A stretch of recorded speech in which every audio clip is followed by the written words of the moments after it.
AKASHA, the Universal Consciousness Field, by ADNAN, M.A., Thursday, 2 July 2026. Synopsis. This work explores one of humanity's oldest and most enduring questions: where does knowledge come from? Beginning with the ancient Hindu concept of AKASHA as the subtle principle of space, this thought-provoking work traces the remarkable evolution of the idea through the Theosophical movement, the emergence of the Akashic Record, and its modern reinterpretation as a universal field of consciousness. Written in a clear, secular, and intellectually rigorous style, it separates historical fact from philosophical speculation, enabling readers to understand how a classical Sanskrit concept became one of the most influential ideas in contemporary discussions of intuition and consciousness. Drawing on the writings of thinkers such as Helena Blavatsky and Deepak Chopra, the book examines the proposition that consciousness may access information beyond ordinary perception through focused attention and meditative stillness. It also compares the Akashic concept with modern ideas including distributed information, cloud computing, collective intelligence, predictive processing, neuroscience, and theories of consciousness, demonstrating why this ancient idea continues to resonate in the information age. Rather than asking readers to accept metaphysical claims, AKASHA, the Universal Consciousness Field, invites them to examine the concept critically, historically, and philosophically. Whether viewed as a literal feature of reality, a sophisticated metaphor, or an enduring model for understanding intuition, AKASHA offers a fascinating lens through which to explore the relationship between information, consciousness, and the human search for knowledge. AKASHA, the Universal Consciousness Field. From ancient Hindu thought to modern intuitive understanding, the history of human thought is, in many respects, the history of humanity's attempt to answer a deceptively simple question: where does knowledge come from? Every civilization has grappled with this mystery.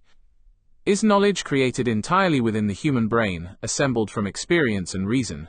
Or does consciousness sometimes gain access to information that appears to originate beyond ordinary perception? Throughout history, philosophers, mystics, psychologists, and scientists have proposed different answers. Some have argued that consciousness is merely a product of the physical brain, emerging from the intricate interactions of billions of neurons. Others have suggested that consciousness may be more fundamental than matter itself, that the human mind does not simply generate awareness but also participates in a much larger informational reality. Among the many concepts proposed to explain this possibility, few have enjoyed a longer or more remarkable history than AKASHA. Over thousands of years, the term has evolved from a philosophical concept in ancient India into a modern idea describing a universal field of consciousness containing information about every event, every thought, and every possibility. Today it appears in discussions ranging from meditation and intuition to consciousness studies and systems theory. Whether one accepts these ideas literally, metaphorically, or not at all, the concept of AKASHA occupies an important place in the intellectual history of consciousness. It represents one of humanity's most enduring attempts to explain how information, intuition, and awareness may be connected. This chapter does not seek to establish whether the Akashic field exists as an objective feature of reality. Such claims lie beyond the reach of present scientific verification. Rather, the purpose is to understand how the idea developed, how it has been interpreted by different traditions, and why it continues to attract serious attention from those interested in the nature of consciousness. Doing so requires distinguishing carefully between several distinct traditions that are often conflated. The ancient Hindu concept of AKASHA is not identical to the Theosophical concept of the Akashic Record, nor is either precisely the same as the contemporary New Age understanding of a universal consciousness field. Although these ideas share a common vocabulary, they arose in different historical periods and address different philosophical questions. Only by tracing this evolution step by step can we understand what modern writers mean when they speak of accessing the Akashic Record or drawing information from universal consciousness. AKASHA in ancient Hindu thought. The Sanskrit word ākāśa has a long and distinguished history within Indian philosophy. It appears in Hindu scriptures dating back more than 2,000 years and occupies an important place in several schools of classical Indian thought. The term is often translated into English as space, although this translation captures only part of its meaning. Earlier English writers frequently rendered it as ether, reflecting the scientific vocabulary of the 19th century. Today, however, the word ether carries associations with obsolete physical theories and can create unnecessary confusion. A more accurate contemporary understanding is that AKASHA refers to the principle of space itself, the subtle dimension within which all physical existence becomes possible. In classical Hindu philosophy, the physical universe is traditionally described in terms of 5 fundamental elements, known collectively as the Pancha Mahabhuta, or the 5 great elements. These are earth, water, fire, air, and Akasha. To modern readers, this classification may appear primitive, but it should not be understood as an early attempt at chemistry or physics. The 5 elements are better regarded as philosophical categories describing different aspects of experience rather than literal chemical substances. Earth represents solidity and structure. Water symbolizes fluidity and cohesion. Fire represents transformation and energy.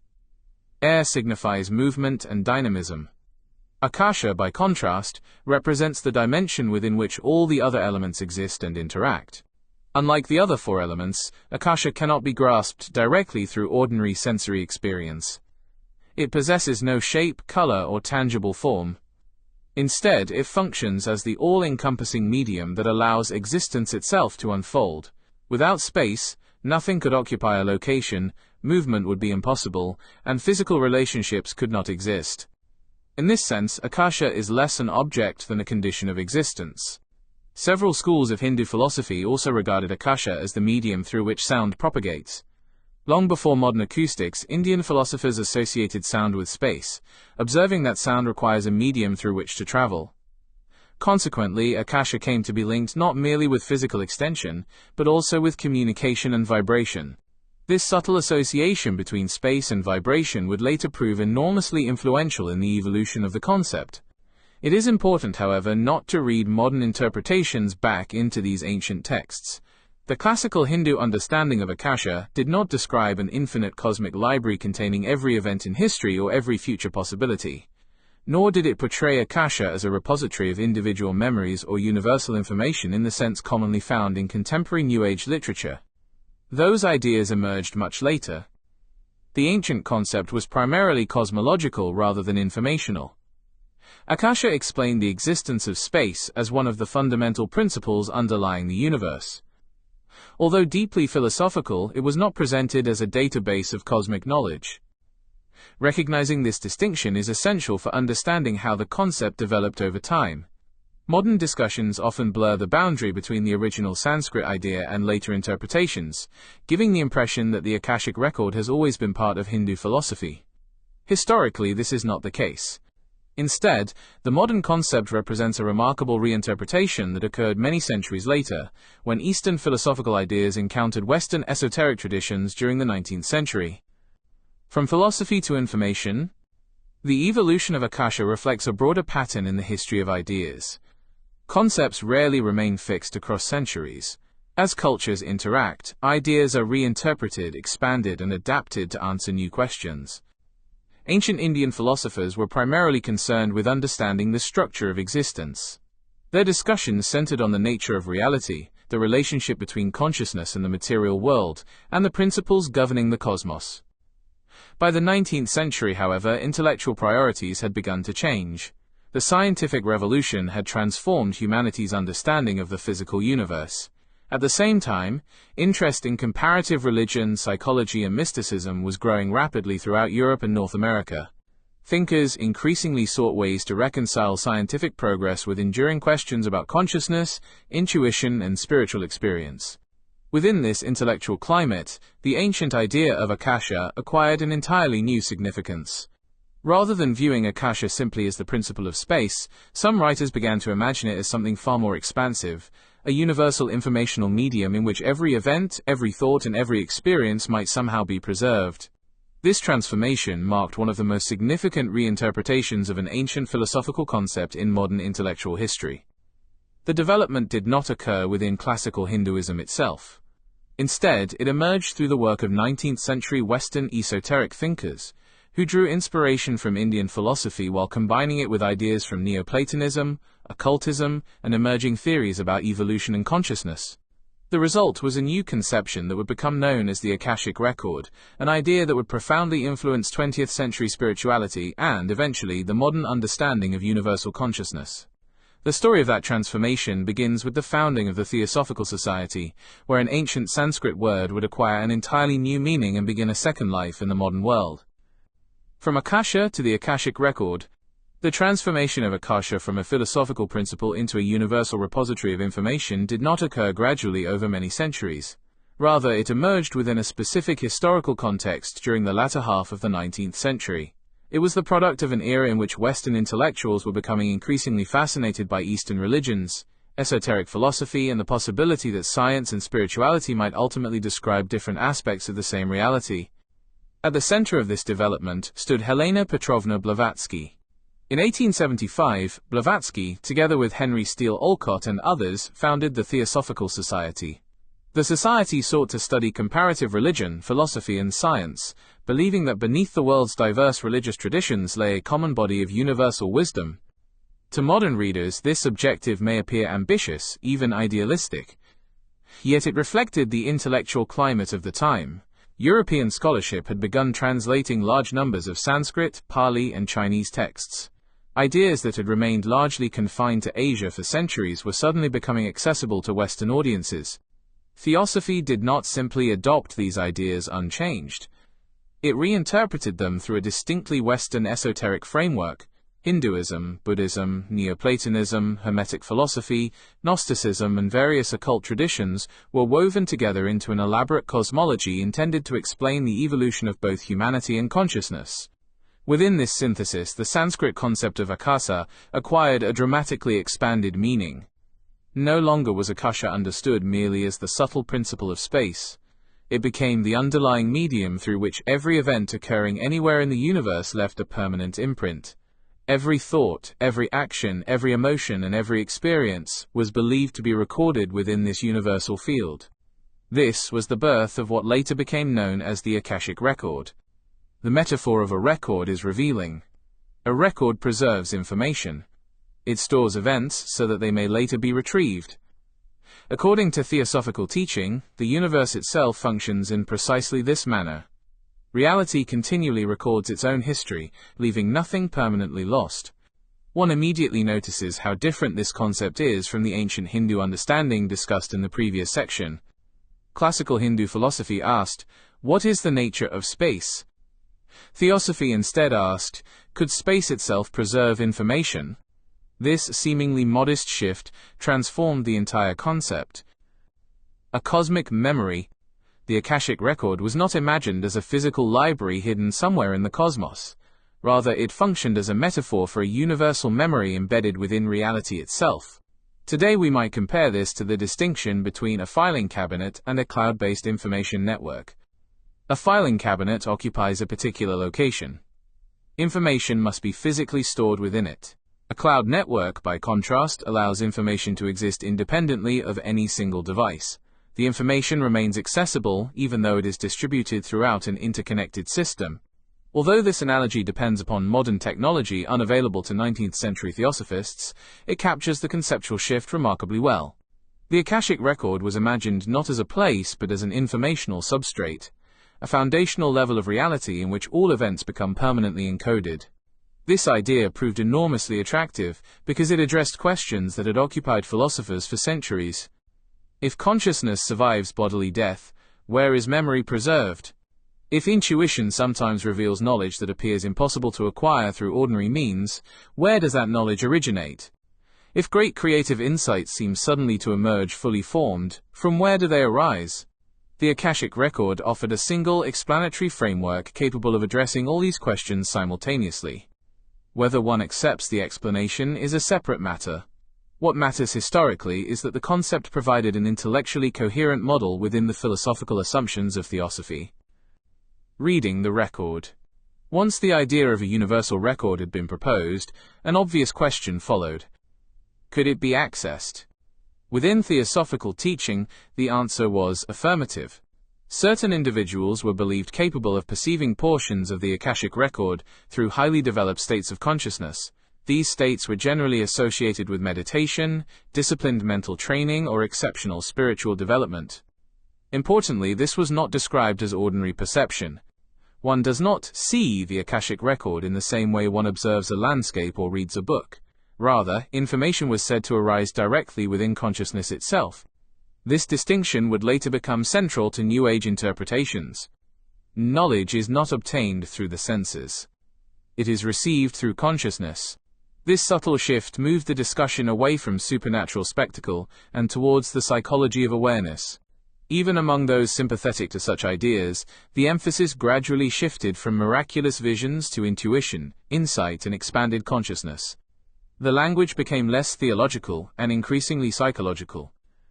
From esotericism to popular culture, during the 20th century, the concept escaped the relatively specialized world of theosophy and entered the broader landscape of Western spirituality. Numerous writers expanded upon the idea, often simplifying it for general audiences. The Akashic Record gradually came to be described using increasingly accessible language. It became the universe's memory, the collective archive of human experience, the blueprint of every soul, the library of existence. Although these expressions differ in wording, they all describe essentially the same underlying concept. Reality contains information extending beyond the knowledge possessed by any individual human being. As the language evolved, explicit references to occult philosophy often disappeared altogether. Instead, writers increasingly borrowed concepts from psychology, systems theory, quantum physics, sometimes accurately, sometimes less so, and information science. The vocabulary changed. The central idea remained. The shift towards consciousness. Perhaps the most significant development occurred during the latter half of the 20th century. Rather than asking whether the universe contains an informational record, many writers began asking a different question. What if consciousness itself participates in that informational field? This marked an important conceptual transition. The Akashic Record was no longer regarded merely as something external that exceptional individuals occasionally visited. Instead, consciousness itself became understood as inherently connected to this universal informational substrate. The implication was profound. If consciousness already participates in such a field, then intuition is not the acquisition of entirely new information. Rather, intuition becomes the conscious recognition of information that is, in some sense, already available. This idea would become one of the defining features of modern New Age philosophy. It also prepared the ground for writers such as Deepak Chopra, who sought to reinterpret these ideas using contemporary language drawn from medicine, neuroscience, psychology, and modern physics. The emphasis shifted once again. The question was no longer simply whether a universal record exists. The more intriguing question became whether the human mind possesses the capacity to tune itself to that universal informational field. It is this modern reinterpretation, less concerned with esoteric cosmology than with consciousness, intuition, and cognitive experience, that has shaped contemporary discussions of AKASHA and universal consciousness. The next chapter of this intellectual journey moves even further from 19th-century occultism, and towards a language that attempts, however controversially, to frame ancient metaphysical ideas using concepts drawn from information theory and modern science. Universal consciousness and the informational universe. By the closing decades of the 20th century, discussion of the Akashic Record had undergone another significant transformation. The language of 19th-century occultism gradually gave way to a vocabulary that sounded more compatible with psychology, information theory, and modern science. Although the underlying concepts remained largely unchanged, they were expressed in terms that appealed to an audience increasingly familiar with neuroscience, quantum physics, and systems thinking. One of the most important developments during this period was the growing emphasis on universal consciousness. Unlike the traditional Theosophical view, which often portrayed the Akashic Record as an objective cosmic archive that could occasionally be consulted, many contemporary writers proposed a more integrated model. Rather than imagining consciousness and the Akashic Record as separate entities, they suggested that consciousness itself participates in a universal field of information. This subtle distinction changes the entire framework. In the earlier model, an individual seeks access to an external repository of knowledge. In the newer model, the individual mind is already embedded within that informational field. The challenge is not traveling to it, but becoming sufficiently receptive to perceive what is already present. This shift represents one of the defining characteristics of contemporary New Age thought. consciousness as a receiver. An analogy frequently employed by modern writers compares the human brain to a radio receiver. A radio does not create the music it plays. The broadcast already exists as electromagnetic signals permeating the surrounding environment. The radio merely converts those signals into sound. Likewise, some theories of consciousness propose that the brain does not generate consciousness in its entirety. Instead, it may function as a receiver, filter, or interpreter of a more fundamental field of awareness. This idea remains speculative. It is not an established scientific theory, nor is there empirical evidence demonstrating that consciousness literally functions in this manner. Nevertheless, it has proved to be a remarkably influential philosophical model because it offers an alternative way of thinking about intuition, creativity, and insight. Many people have experienced occasions when solutions to difficult problems appear suddenly and unexpectedly. A scientist struggles with an equation for weeks before the answer emerges during a walk. A composer awakens with an entire melody already formed. A novelist discovers that characters begin behaving in ways never consciously planned. A mathematician experiences an unexpected moment of clarity while engaged in an unrelated activity. Conventional neuroscience generally explains these events as the unconscious brain continuing to process information outside conscious awareness. Complex cognitive processes continue beneath the threshold of consciousness until a solution eventually reaches awareness. The universal consciousness model offers a different interpretation. Rather than viewing these moments solely as products of unconscious computation, it proposes that consciousness may occasionally gain access to information extending beyond ordinary mental processing. Whether this interpretation is correct remains an open philosophical question. Its significance lies less in its factual status than in the explanatory framework it provides for understanding intuition. Deepak Chopra's interpretation. Among the contemporary writers who have popularized this approach, Deepak Chopra occupies a distinctive position. Trained originally as a physician, Chopra has consistently attempted to present spiritual and philosophical ideas using language familiar to readers with scientific backgrounds. His work combines concepts drawn from medicine, psychology, Eastern philosophy, and modern physics into an integrated model of consciousness. One particularly illuminating example appears in his discussion of intuition. Rather than beginning with mystical experiences or religious revelation, Chopra starts with something far more familiar, the structure of the hydrogen atom. His purpose is not to teach atomic physics. Instead, he employs the atom as a conceptual illustration. Hydrogen, the simplest of all atoms, consists of a positively charged nucleus surrounded by an electron existing within a probability cloud.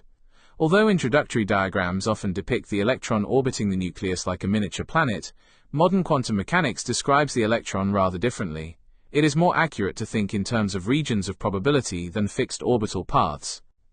For Chopra's analogy, however, one aspect of the atom is especially important. The atom is overwhelmingly empty. To appreciate the scale involved, Chopra invites the listener to imagine enlarging the nucleus until it becomes approximately the size of an orange.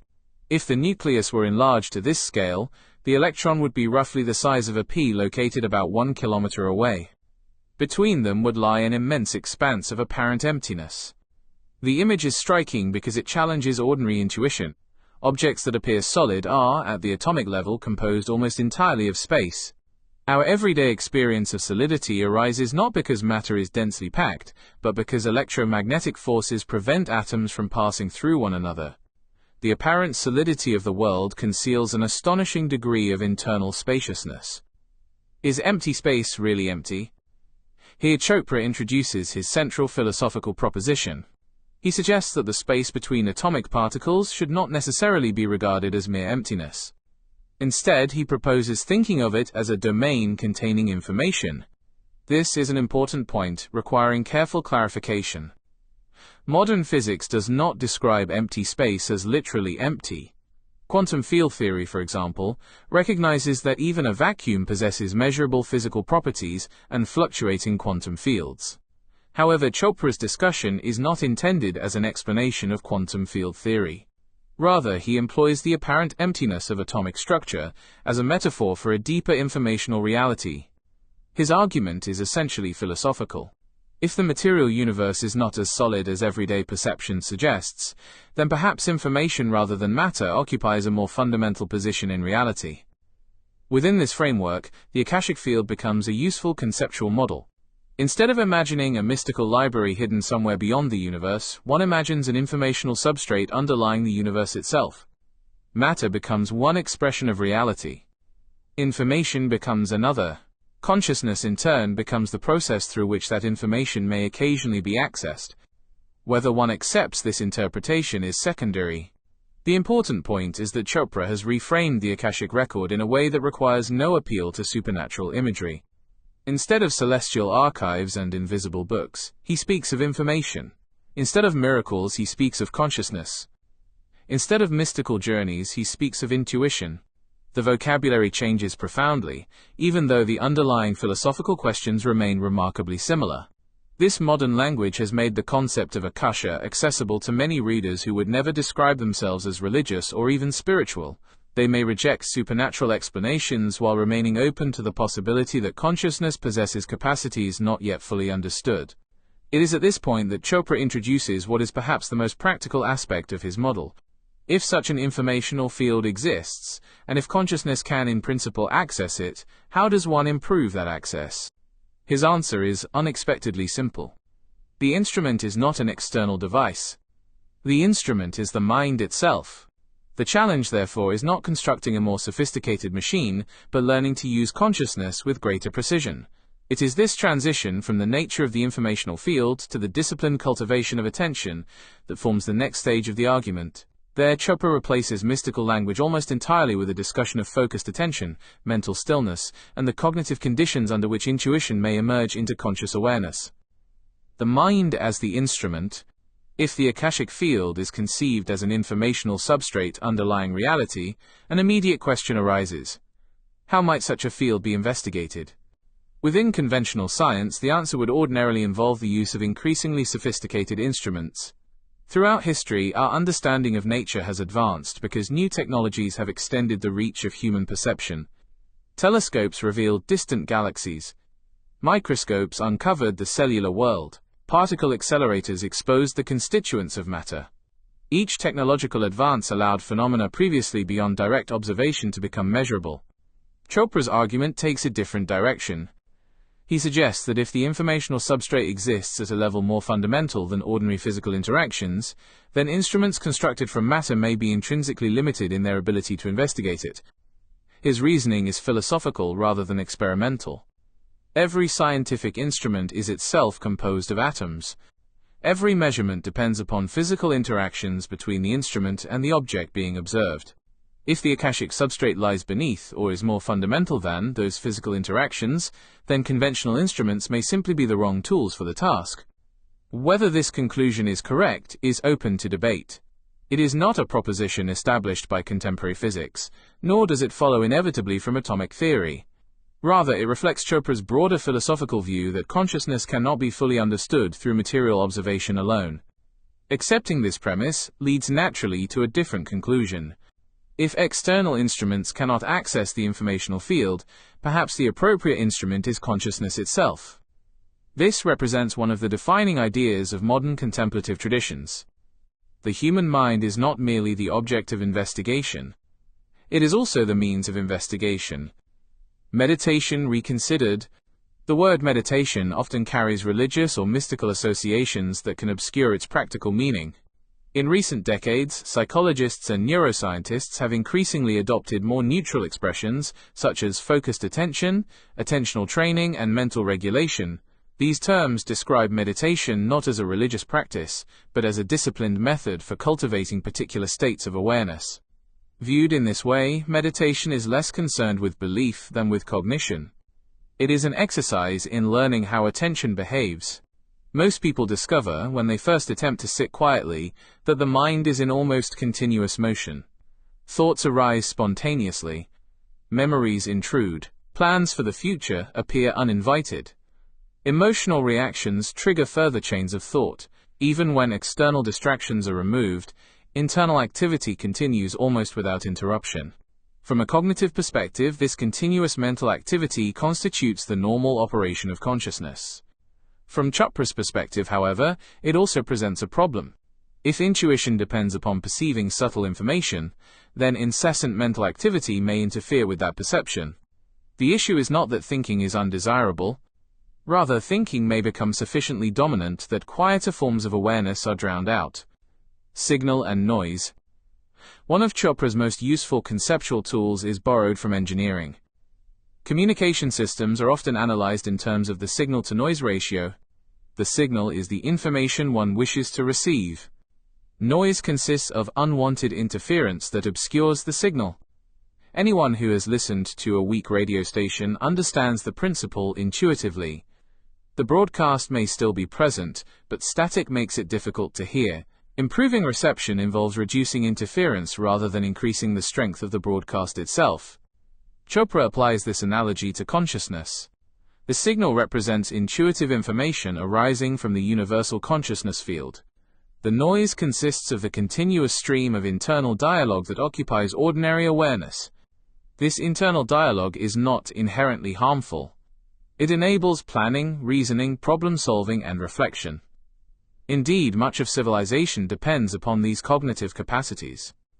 The difficulty arises when the stream of thought becomes so constant that it leaves little room for anything else.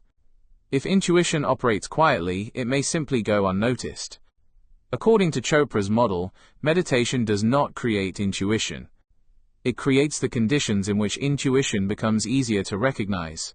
This distinction is subtle, but important. The information is presumed already to exist. The task is to reduce interference. The space between thoughts. Perhaps the most distinctive aspect of Chopra's explanation concerns what he calls the space between thoughts. At first hearing, the phrase appears paradoxical. Thoughts seem to follow one another so rapidly that they form an almost continuous stream, yet careful observation reveals that consciousness is not completely uninterrupted. There are brief intervals in which no particular thought dominates awareness. Ordinarily, these intervals pass unnoticed because attention immediately attaches itself to the next emerging thought. Meditative practice, Chopra suggests, gradually increases awareness of these intervals. The objective is not to suppress thought through force of will. Attempts to eliminate thinking generally produce frustration and even more mental activity. Instead, the practitioner learns to observe thoughts without becoming entangled in them. As attention settles, the intervals between successive thoughts become more apparent. Within Chopra's framework, these moments of stillness possess special significance. He proposes that the quiet spaces between thoughts are precisely where consciousness becomes most receptive to information originating beyond ordinary mental activity. Again, this is presented as a philosophical interpretation rather than an experimentally verified mechanism. Nevertheless, it offers an elegant conceptual model.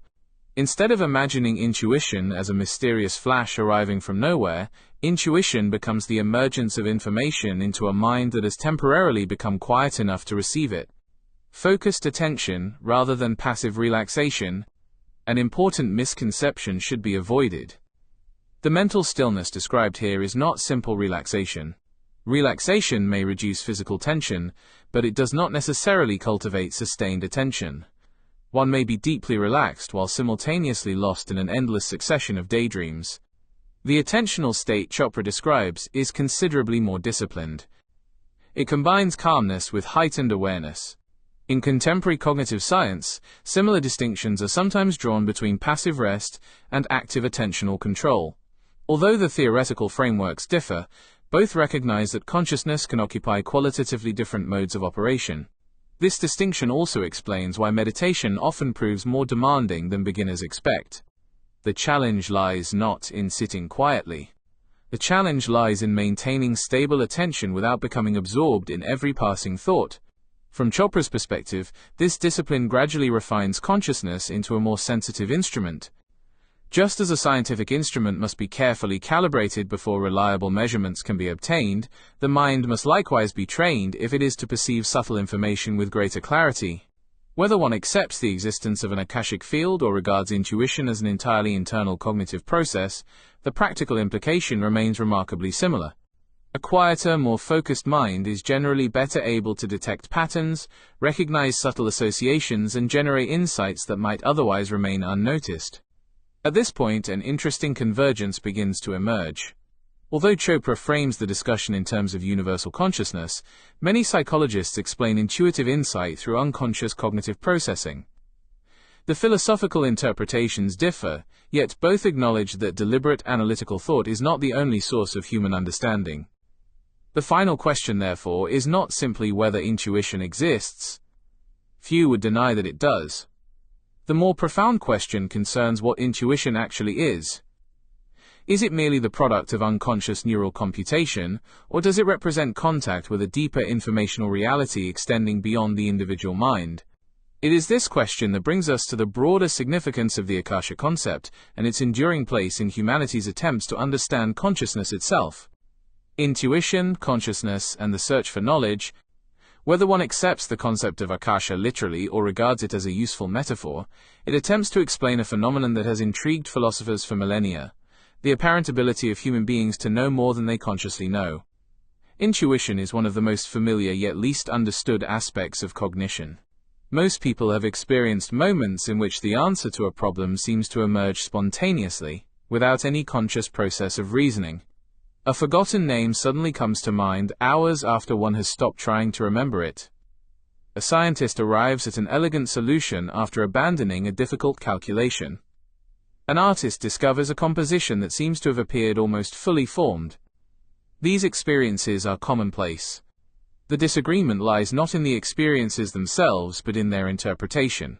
From the standpoint of contemporary psychology, intuition is generally understood as the product of unconscious information processing. The brain continuously analyzes patterns, forms associations, and evaluates possibilities without conscious awareness. What eventually reaches consciousness is the finished result rather than the intermediate stages of computation. This explanation is supported by a substantial body of cognitive research. Human beings routinely make rapid and remarkably accurate judgments based upon patterns that they cannot consciously articulate.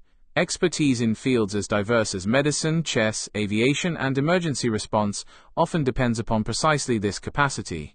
Experienced practitioners recognize situations almost instantly because years of accumulated experience have shaped unconscious pattern recognition systems.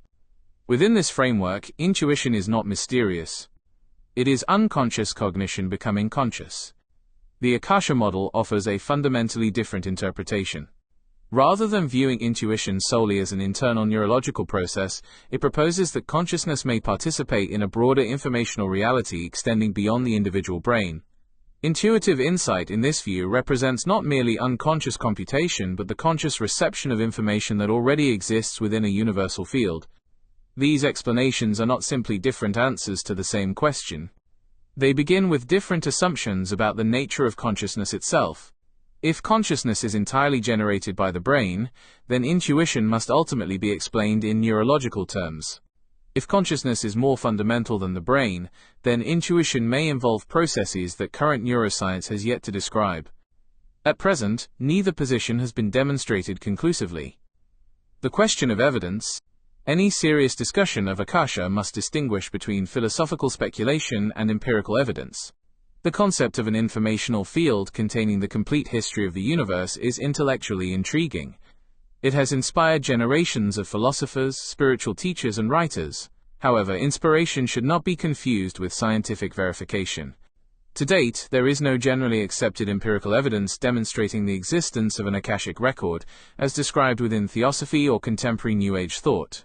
Similarly, there is no accepted scientific methodology by which such a field can be detected, measured, or independently verified. This does not necessarily prove that the concept is false. Science has repeatedly shown that absence of evidence is not the same as evidence of absence. Throughout history, phenomena have existed long before the instruments capable of measuring them were invented.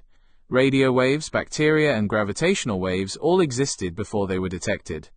At the same time, intellectual honesty requires recognizing that possibilities remain possibilities until supported by evidence. The AKASHA hypothesis therefore occupies a philosophical rather than an established scientific position. Its value lies in the questions it raises rather than in conclusions that have already been demonstrated. AKASHA as a conceptual model. Even if one remains entirely agnostic regarding its literal existence, the concept of AKASHA possesses considerable value as a conceptual model.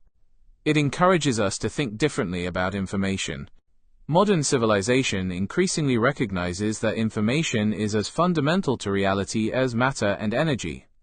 Biology understands DNA as information encoded chemically. Computer science treats information as something capable of existing independently of any particular machine. Physics increasingly employs informational concepts when describing complex systems. Against this intellectual background, the AKASHA concept appears less exotic than it once did. Its terminology may differ, but its central intuition, that information possesses a reality deserving philosophical attention, resonates with several contemporary fields of inquiry. This does not mean that modern information theory validates the Akashic Record. It does suggest that the relationship between information and physical reality has become a legitimate subject of scientific investigation. Whether those investigations will ultimately support, modify, or entirely reject concepts such as AKASHA remains unknown. Universal consciousness revisited. Throughout this chapter, the expression universal consciousness has been preferred to more overtly mystical language. This choice reflects an important conceptual shift. The phrase does not necessarily imply a supernatural entity or a divine intelligence. Rather, it describes the possibility that consciousness may possess dimensions extending beyond individual subjective experience. Some philosophers have explored comparable ideas through panpsychism, which proposes that consciousness, in some form, may be a fundamental feature of reality rather than an accidental byproduct of biological evolution. Others have suggested that consciousness emerges from increasingly complex information processing. Still others argue that consciousness is entirely reducible to neural activity within the brain. These perspectives differ profoundly. Yet they all seek to answer the same enduring question. What is consciousness? The AKASHA tradition represents one historical answer among many. Its continuing significance lies not in providing the final solution, but in encouraging us to ask whether consciousness might be larger than our present models allow. Externalizing thought. Within the broader context of the externalization of human thought, the concept of AKASHA occupies an especially interesting position. The externalization of human thought explores the many ways in which human beings have imagined thought existing beyond the confines of the individual mind. Writing externalizes memory. Libraries externalize knowledge. Computers externalize calculation. The Internet externalizes collective information. Artificial intelligence externalizes aspects of reasoning and language. The Akashic Record represents another stage in this long intellectual trajectory. It externalizes consciousness itself. Instead of locating all knowledge exclusively within individual brains, it imagines knowledge existing independently of any one person, accessible under particular conditions of awareness. Whether one interprets this literally or metaphorically, it reflects a recurring theme throughout human intellectual history. Again and again, humanity has questioned whether thought is wholly private or whether it participates in something larger. The language has changed across cultures and centuries. The underlying question has remained remarkably constant. AKASHA in the information age. One of the reasons the concept of AKASHA continues to attract attention is that the world has gradually become more comfortable with the idea that information can exist independently of any single physical object. For most of human history, information appeared inseparable from its medium. A story existed only while someone spoke it. A law existed only when inscribed on stone. A book could be read only by those who possessed the physical manuscript. Knowledge was localized. The digital revolution fundamentally altered this intuition. Today, very few people think twice about accessing information that is physically stored thousands of kilometers away. A document may reside in a data center on another continent, yet it appears instantaneously on a mobile phone. The user rarely considers where the information actually exists. What matters is that it can be retrieved when required. Cloud computing has transformed our everyday understanding of information. We have become accustomed to treating information as something that exists independently of any particular device. A laptop may fail, yet the documents remain available because they were never truly stored in the computer itself. In one sense, this technological development has made the Akashic metaphor considerably easier to understand. The Akashic Record proposes that information exists independently of individual minds. Cloud computing demonstrates that information can indeed exist independently of individual devices. The analogy should not be pushed too far. Digital cloud storage is a human-engineered technological system, whereas the Akashic Record is proposed as a fundamental feature of reality itself. Nevertheless, the comparison illustrates an important conceptual point. Information need not be tied permanently to a single physical location. This is an idea that would have appeared extraordinary only a century ago, but has become entirely ordinary today. The significance of this shift extends beyond technology. It has altered how we think about knowledge itself. Distributed information. Modern science increasingly studies systems in which information is distributed rather than centralized. The Internet possesses no single location containing all its information. Biological organisms do not rely upon one cell to store every instruction necessary for life. Even the human brain appears to distribute memories across complex networks, rather than storing them in a single anatomical location. Complex systems often exhibit behavior that cannot be understood by examining individual components in isolation. Information resides within patterns of organization.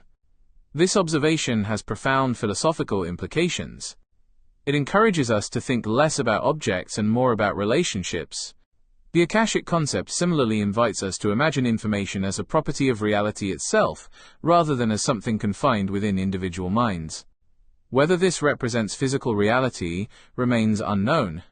As a conceptual model, however, it aligns surprisingly well with the modern movement away from strictly localized explanations.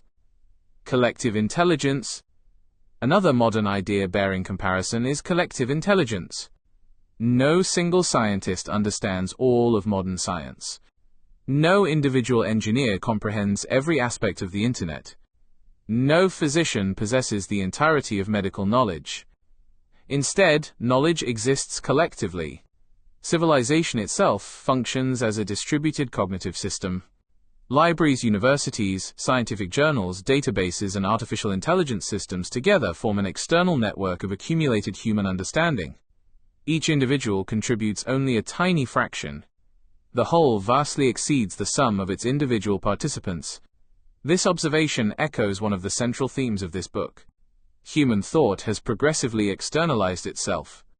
Writing allowed memory to survive the death of the individual. Printing multiplied knowledge. Digital technology accelerated its dissemination. Artificial intelligence now extends access to that accumulated information in unprecedented ways. The Akashic Record represents an earlier philosophical attempt to imagine precisely this externalization. Instead of books preserving human knowledge, reality itself performs the preservation. Instead of libraries storing information, the universe becomes the library. Whether interpreted literally or metaphorically, the underlying intellectual movement is remarkably similar. Knowledge becomes larger than the individual mind. Predictive processing and intuition. One of the most influential developments in contemporary cognitive science is the theory known as predictive processing. According to this framework, the brain functions not as a passive recorder of sensory information, but as an active prediction machine. At every moment, it continuously generates hypotheses about the world and compares them with incoming sensory evidence. Perception itself becomes an ongoing process of prediction and correction. This theory has transformed how many neuroscientists understand cognition. It also provides an intriguing perspective on intuition. From the predictive processing viewpoint, intuitive insight may occur when unconscious predictive models suddenly converge upon an accurate solution. The individual experiences the conclusion without becoming aware of the countless intermediate calculations. The insight appears instantaneous. The computation has been occurring all along. This explanation differs fundamentally from the Akashic model. Predictive processing locates the entire process within the brain. The Akashic model proposes that at least some information may originate beyond the individual brain. Interestingly, both theories agree on one important point. The conscious mind is not the sole source of understanding. Much of what eventually reaches awareness has already undergone extensive processing elsewhere. Where they disagree is over where that elsewhere should be located. Consciousness beyond the brain? The greatest difference between conventional neuroscience and the AKASHA hypothesis concerns the nature of consciousness itself. Most neuroscientific models assume that consciousness emerges from sufficiently complex neural activity. Damage the brain, and consciousness changes accordingly. Alter neurochemistry, and subjective experience changes with it. These observations strongly support the intimate relationship between brain function and conscious awareness. Advocates of universal consciousness do not necessarily dispute these findings. Instead, they interpret them differently. They argue that the brain may function less like a generator and more like an interface. A useful analogy is the relationship between a television receiver and a broadcast signal. Damaging the television certainly degrades the picture. That fact alone does not prove that the television created the broadcast. It demonstrates only that the receiver is necessary for displaying it. Similarly, proponents of universal consciousness suggest that injury to the brain may impair consciousness without proving that consciousness originates exclusively within the brain. This analogy remains speculative. It should not be mistaken for scientific evidence. Nevertheless, it illustrates an important philosophical distinction. Correlation does not necessarily establish causation. Whether consciousness is generated by the brain or mediated through it remains one of the most profound unanswered questions in both neuroscience and philosophy. AKASHA and artificial intelligence. The emergence of artificial intelligence introduces another fascinating comparison. Large language models do not possess human consciousness. Yet they demonstrate something historically unprecedented. Knowledge can now be externalized to such an extent that machines can participate in reasoning, summarization, translation, and creative assistance. The information utilized by these systems is not stored in the mind of any single programmer. Instead, it emerges from vast, distributed networks of data and statistical relationships. This development reinforces one of the central themes of the externalization of thought. Human civilization has progressively transferred cognitive functions into external systems. Memory became books. Calculation became computers. Communication became the internet. Reasoning itself is increasingly assisted by artificial intelligence. From this perspective, the Akashic Record appears less as an isolated mystical doctrine than as one expression of a recurring human intuition. Again and again, humanity imagines knowledge existing beyond the individual mind. Sometimes that external repository is divine. Sometimes it is a library. Sometimes it is the cloud. Sometimes it is an artificial intelligence model. Sometimes it is the Akashic field. The proposed mechanisms differ dramatically. The underlying intuition remains strikingly constant. An enduring question, perhaps the enduring importance of AKASHA, lies not in whether it proves literally true, but in the question it compels us to ask. Is consciousness fundamentally private, existing only within individual brains? Or does each mind participate, in ways not yet fully understood, in a larger informational reality? Modern science has not answered this question. Neither has philosophy. Neither has spirituality. The concept of AKASHA, therefore, occupies an unusual place in the history of ideas. It stands at the intersection of metaphysics, psychology, information theory, and the philosophy of mind. It reminds us that the deepest questions about consciousness are also questions about information. How is information created? How is it preserved? How is it accessed? And perhaps the most profound question of all, is thought something the mind produces, or something with which the mind participates? It is this question, rather than any particular answer, that gives the concept of AKASHA its continuing intellectual significance. Conclusion. The journey of AKASHA from ancient India to contemporary discussions of consciousness illustrates how ideas evolve rather than remain static. In its earliest form, AKASHA referred principally to space, the subtle dimension within which existence unfolds. Theosophy transformed it into the Akashic Record, a universal repository preserving every event and every experience. Contemporary New Age writers, including Deepak Chopra, reframed it once again, presenting it as an informational field connected with universal consciousness and explored through intuition, focused attention, and meditative stillness. Each stage reflects the intellectual concerns of its own era. Ancient philosophers sought to understand the structure of reality. Theosophists sought a synthesis of Eastern and Western wisdom. Modern writers increasingly seek a language capable of bridging spirituality, psychology, and science. Whether the Akashic field ultimately proves to be an objective feature of reality, a sophisticated philosophical metaphor, or simply an imaginative framework for understanding intuition remains an open question. What cannot be denied is its enduring influence.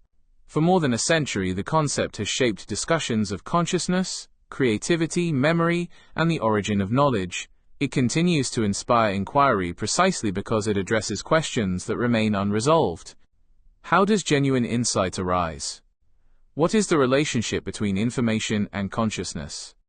Can the mind know more than it can consciously explain? These questions remain among the deepest in philosophy, psychology, and neuroscience. The concept of AKASHA does not settle them. It reminds us that the search for answers has taken many forms, and that humanity's attempt to understand consciousness is far from complete.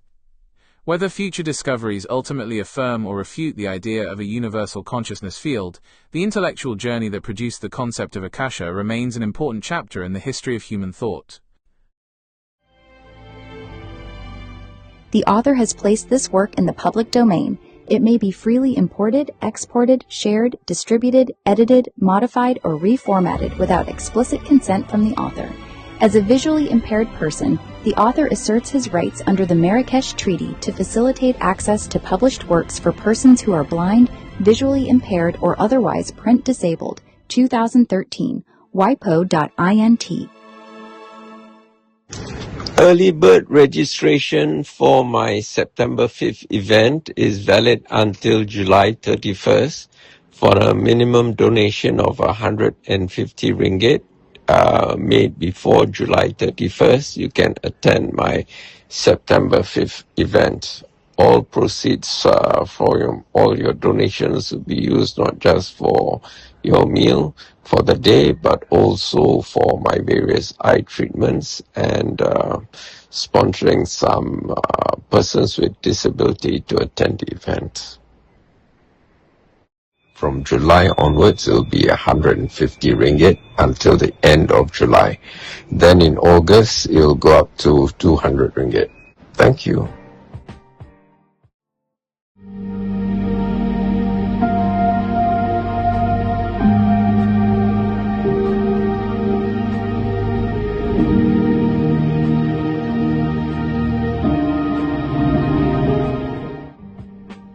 How to attend AZLAN Adnan's Meet the Author Luncheon at the Hungry Tapir, 135 Petaling Street, Kuala Lumpur, short walking distance from the Pasar Seni MRT LRT station, from 12:30 hours, Saturday, 5th September 2026. Step 1. Download all my 30+ books on nutrition for free from Z Library using this URL.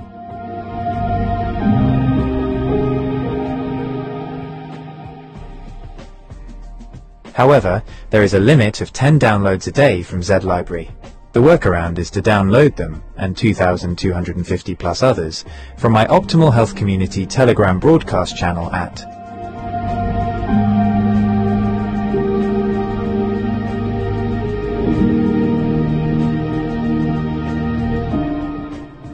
EPUB Electronic Publishing. All my free ebooks are published in .EPUB electronic publishing format. If you are still living in the dark ages and only know .PDF, portable document format, and never heard of .EPUB, don't worry. You are about to have a mind-blowing experiential learning journey. If you use an Apple device, .EPUB files open in the Books app. If you are an Android user, use Universal Book Reader or a similar app. If you need further instructions on how to read .EPUB documents, just ask your favorite AI app to teach you. If you have never used an AI app before, start with Grok, Gemini, or ChatGPT. Then move on to DeepSeek, Claude, or Kling later. Step 2. I have put all my books in the public domain, and you may share them freely. In fact, I strongly implore you to do so. Viralize them, make sure they reach every person who needs the knowledge contained in them. In Malaysia, the most recent data from the National Health and Morbidity Survey 2023 shows that 21.8% of adults are obese and 32.6% are overweight. This means the total combined rate is 54.4% of adults. Scary huge percentages of Malaysians are diabetic or suffer from other non-communicable diseases, NCDs. To be specific, in Malaysia, about 15.5% of adults have chronic kidney disease, CKD, up from 9.1% in 2011. Around 21.4% of adults aged 30 and above are at high risk of cardiovascular disease, CVD. Among older adults, about 8.5% have dementia, equating to roughly 260,000 people as of 2022. A nation is only as strong as its human capital. How strong can a nation be if more than half its population is fat, sick, and nearly dead? Of what good can you be to your family if you are fat, sick, and nearly dead? You owe it to yourself to be the best version of yourself that you can possibly be. Step 3. Read the books. Follow whatever advice that makes sense to you. If something doesn't make sense to you, or causes cognitive dissonance, you can ask me clarifying questions on the 5th of September. Also, be prepared to report on the 5th of September what improvements in your health you have noticed. So far, one person has seen her total cholesterol level drop from always above 5 to 4.6. Another has resolved a chronic constipation issue. I have written 2 books on human stool classification and stool analysis. Another person who wakes up every morning with a white layer of mucus on her tongue for more than half her life now wakes up with a clear tongue. Step 4. Make the minimum donation by the required dates. The longer you prevaricate, the higher the minimum donation gets. Minimum donation per pax: 100 ringgit for donations received by June 30th, 150 ringgit for donations received by July 31st, 200 ringgit for donations received by August 31st, 500 ringgit for donations received by the 5th of September and for walk-ins. Places are limited. However, I do not wish to deprive anyone. If enough people register, we can take over the whole restaurant, so make your donations early to reserve your place. Purpose: your donations will go towards sponsoring persons with disability, PWD, to attend the event, and also towards my various ongoing eye treatments. Sponsorship: if you run a business and wish to promote your business, you can sponsor door gifts, gift vouchers, or even cash.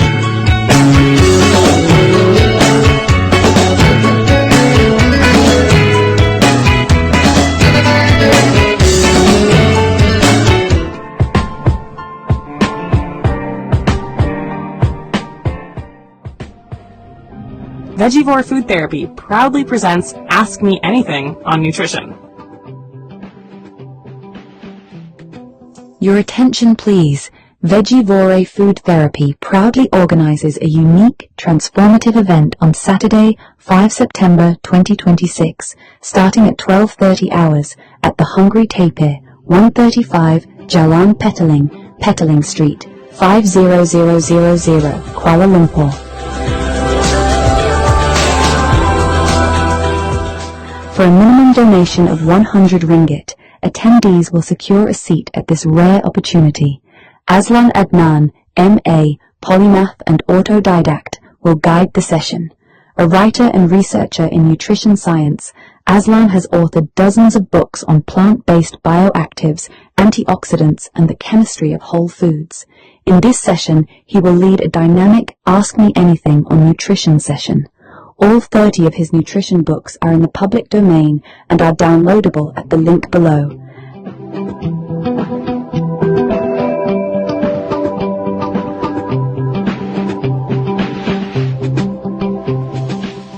Attendees must read these books in advance and come prepared with their questions. This is a singular chance to engage with one of today's leading independent nutrition thinkers. Don't miss it. A healthy, whole food, plant-based lunch with the menu curated by AZLAN ADNAN will be served. No need to write your name in the reference of the bank transfer, as it will automatically be displayed, but include your phone number in case we need to contact you for any last-minute changes.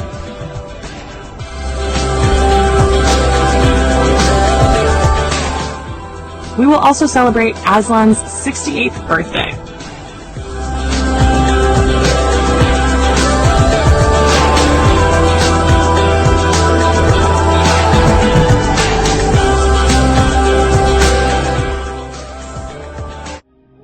Some of you have been wondering why a YouTube channel devoted to green political philosophy and ideology would address health issues. The stark facts are these. Data from the National Health and Morbidity Survey Malaysia 2023 shows that 54.4% of adults are either overweight or obese, with 32.6% classified as overweight and 21.8% as obese. Abdominal obesity, per Roy, was also reported at 54.5%. Compared to 2011, the combined prevalence of overweight and obesity has increased from 44.5% to 54.4%. According to the same survey, 15.6% of adults in Malaysia have been diagnosed with diabetes, kencing manis. Additionally, about 21.4% of Malaysian adults aged 30 and above have a high 10-year calculated risk of developing cardiovascular disease, CVD, sakit jantung. In Malaysia, precise prevalence data for diagnosed CVD is somewhat limited. Data from 2010 to 2021 indicated that 16.6% of all registered deaths were due to CVD. A 2015 survey found that 14.1% of working-age adults had diabetes, 24.5% had hypertension, and 45.9% had high cholesterol. The World Heart Federation also noted in 2022 that around 11% of deaths in Malaysia are linked to CVD. In 2011, the prevalence of chronic kidney disease, CKD, sakit buah pinggang, was 9.07%. A nationwide study in Malaysia in 2018 estimated that 15.48% of adults, over 5 million people, have CKD. It really is alarming. These numbers are striking, especially when you consider how rapidly they have grown over just a decade. It is a massive public health challenge. In light of these statistics, the implications for nation building and capacity building are stark. What value does a nation have if more than half its population are fat, sick, and nearly dead?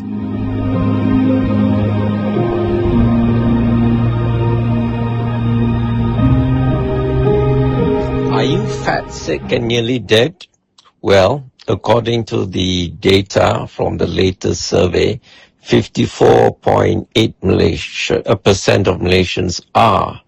In fact, the statistics are quite scary.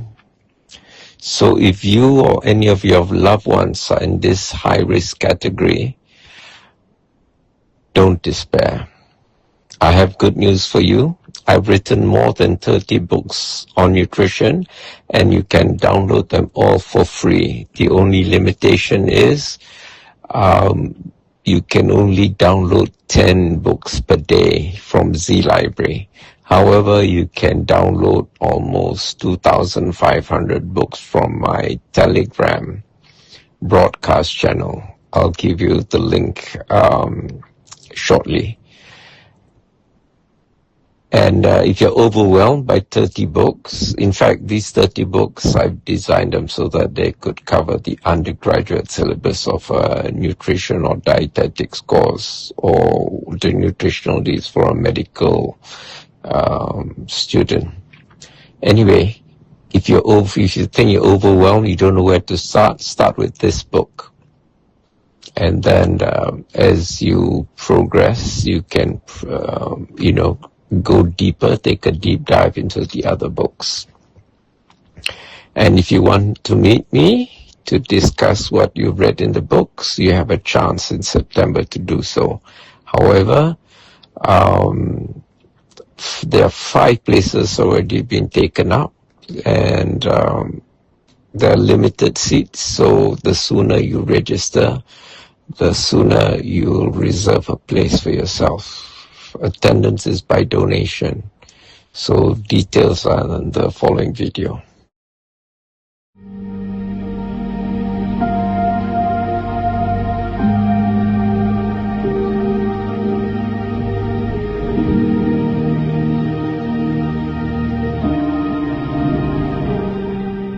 It is for this reason that I've written more than 30 books on health and nutrition and put them all in the public domain.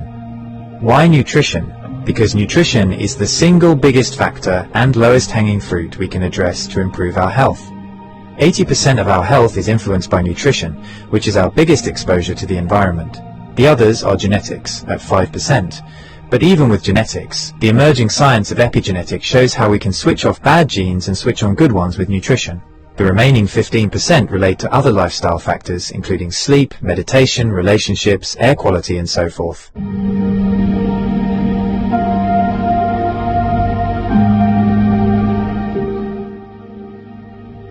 Important note on event registration fees. Super Early Bird.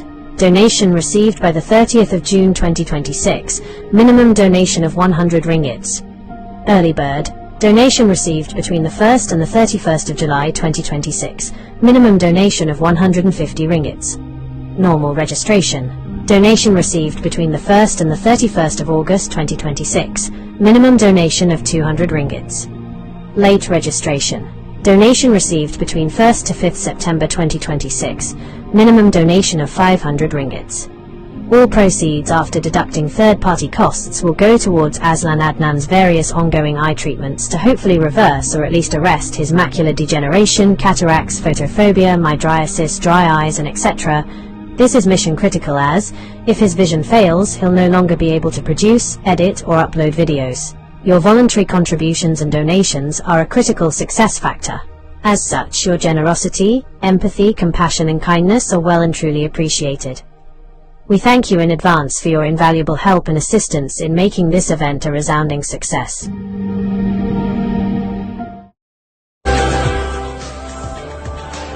About the author. AZLAN Adnan, M.A., is a writer and independent researcher whose work focuses on nutrition science, food systems, and the biological foundations of human health. His writing examines how natural foods contain complex compounds that interact with human physiology in ways that may support long-term well-being. He has a particular interest in plant-based bioactive compounds such as polyphenols, carotenoids, flavonoids, and other phytochemicals found in fruits, vegetables, herbs, spices, algae, and fungi. His research explores how these compounds function in plants and how they may influence human nutrition when consumed as part of a balanced diet. AZLAN approaches nutrition from a multidisciplinary perspective, drawing on biochemistry, plant biology, and public health nutrition. His work aims to translate complex scientific concepts into clear explanations so that readers can better understand the nutritional value of everyday foods. He is the author of several books examining natural sources of antioxidants and other dietary compounds. Author of the Antioxidant series, Antioxidants in Herbs and Spices, Antioxidants in Algae, Microalgae, and Fungi, Antioxidants in Fruits and Vegetables, Antioxidants in Nuts and Seeds, Antioxidants in Berries.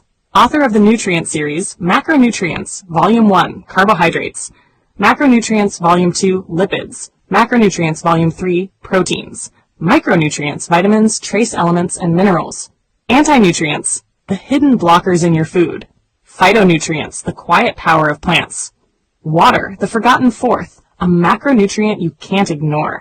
Other books on health and nutrition. Tuber's briefing paper, 2nd edition. AZLAN's 5-Powder Manifesto. Eating the Greek Way, how cultural habits support health without trying. Ideology on a Plate, how Robert F. Kennedy Jr. turned U.S. dietary guidelines into a scientific farce. Maslow in 2026, a practical guide to actual needs, not scrollable wishes. These works form part of an ongoing series exploring the chemistry, biological roles, and nutritional significance of bioactive compounds in plant foods. Through his writing, AZLAN advocates a practical food-first approach to nutrition. His work emphasizes whole foods, dietary diversity, and balanced eating patterns, rather than reliance on isolated nutrients or supplements. He holds a Master of Arts in International Business and Management from the University of Westminster in London, and writes extensively on nutrition science, health, and food-based approaches to long-term well-being. AZLAN Adnan, the quiet revolutionary of real food writing. AZLAN Adnan, M.A., is a Malaysian polymath who spent decades turning food into philosophy. Raw, unfiltered, no hype. You won't find him pushing superfoods or miracle diets. He dissects what actually works. Whole plants, spices, microbes, and the quiet chemistry that keeps bodies humming. With over 30 books, self-published, shared freely on Z Library, Facebook groups, Telegram channels, AZLAN's output is prolific. Part manifesto, part manual. Early works like Spring Has Sprung, a psychological thriller, and travelogues on the road to the East Coast reveal his roots in journalism, advertising, and storytelling. But nutrition became his mission. Educated with a Master of Arts in International Business and Management from the University of Westminster, London, he taught at the School of Management, Royal Holloway, London, while pursuing doctoral research in business strategy and environmental management, specializing in the international timber trade. That academic backbone, rigor, systems thinking, sustainability, bleeds into his food writing. No fluff, just evidence. The core series, the Macronutrients Trilogy, Volume 1 on carbohydrates, glucose, fiber, metabolism, Volume 2 on lipids, fats, omega-3s, inflammation. Volume 3 on proteins, repair, enzymes, muscle. Then micronutrients, water, and anti-nutrients, the plant world's double-edged sword. Anti-nutrients are naturally occurring compounds in whole foods, phytates, oxalates, lectins, goitrogens, that can bind minerals, block enzymes, or mess with absorption. They evolved as plant defenses, but in us, they steal iron from spinach, calcium from kale, or spike gut irritation from raw beans. Variety wins. 30 plants a week, not monodiets. Raw's romantic, but cooked smarter. Add spice blends like AZLAN's 5-powder manifesto, turmeric mixes for real anti-inflammation, and you've got a library that says, eat wide, not weird. Why release it all into the public domain? Because knowledge isn't currency. It's oxygen. AZLAN watched corporations gatekeep health, paywalls on papers, patented supplements, proprietary blends that hide what works. He refuses. His books aren't for sale. They're for spread. No DRM, no ads, no ego. Just files anyone can download, print, share. He says it plain. If one person in a kampong swaps white rice for brown or steams kailan instead of boiling it, that's the win, not royalties. He's no gatekeeper. His Facebook, AZLAN Green Party, Instagram, and YouTube drop bite-sized truths. Traffic light WFPB guides, eye health talks on lutein, vegan journeys. He credits tradition, curries, forest mushrooms, seaweed from tides, and lives it. Unpeeled carrots, home ferments, no moralizing. 30-plus titles aren't about volume. They're depth. Carbs to phytonutrients, water to gut bugs. AZLAN doesn't sell health. He hands you the tools. Read him and your plate changes. Not because you're broken, because you're built for better. A heartfelt light. To every soul whose hand did give, you've helped me dream, helped me live. In darkest hours your light came through, with hearts so kind, so pure, so true. Your gifts, like stars in deepest night, have steered me gently toward the light. Each coin, each word, each silent prayer, a thread of hope so rich, so rare. My eyes once dimmed now seek the skies, and slowly clearer visions rise. Because of you, I dare to see the world again. Its grace, its plea. Your compassion's flame will not just stay with me alone. It lights the way for others wandering through despair to feel the warmth of selfless care. You've shown what love in action means, in quiet ways through giving scenes. You've built a bridge from soul to soul and made the broken feel more whole. So let this thanks rise like a song, a melody both soft and strong. May your example gently call more hearts to rise to give. To fall into the joy of lifting pain, of planting hope where none remains. Your kindness walks beside me still, a light, a love, a living will.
subscribe button to show your support.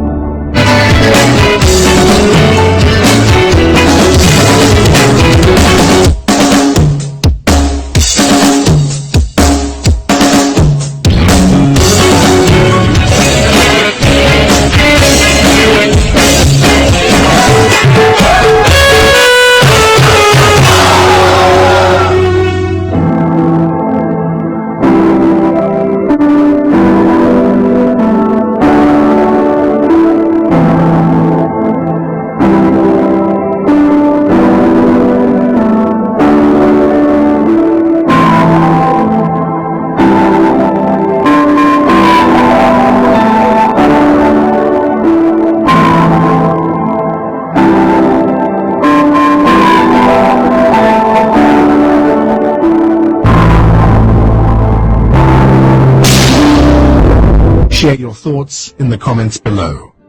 Don't forget to like this video and subscribe to our channel to show your support.